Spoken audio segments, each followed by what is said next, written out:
why it's become socially acceptable and encouraged to hate Christians. No, I'm not trying to play the victim. Y'all are gonna have to excuse the wet hair because I just got out of the shower. But you stitched a video where a woman made a disgusted face at the fact that two Christians wanted their family to pray over them at their wedding ceremony. Now, I agree with you. That's not necessary. I mean, even if you find something cringy, you don't necessarily have to go in and post that.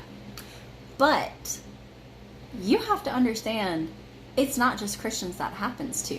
Your entire video makes it seem like Christians are the only religious group in this country that faces hatred and bigotry and negative behavior.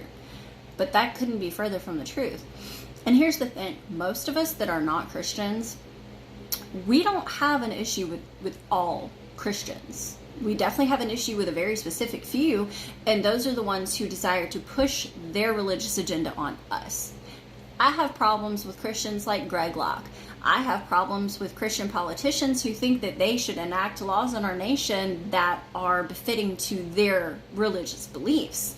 I have, problems with Christians who are hateful and judgmental. Unfortunately, if you're not a Christian, you actually encounter a lot of that, especially where I live in the Bible Belt, in the Deep South.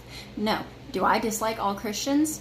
No. But do I dislike Christians who have a victim mentality? Yeah. See, there's a whole ton of things that Christians get to do in this nation that other people don't. If you don't believe me, pause and read all that. See, we don't hate Christians simply because they're Christians, simply because they have a differing belief system than us.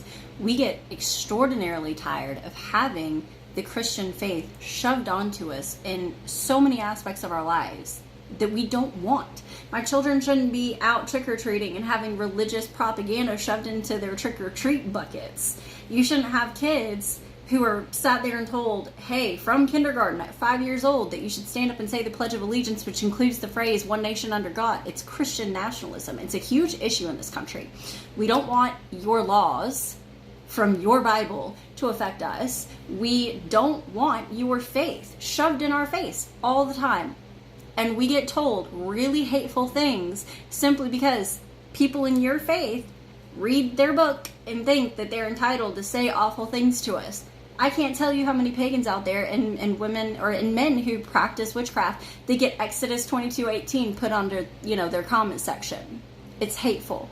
We don't hate Christians just because they believe in the Abrahamic God. We don't like Christians shoving their shit onto us. That's where our anger comes from. That's it. That's where it comes from.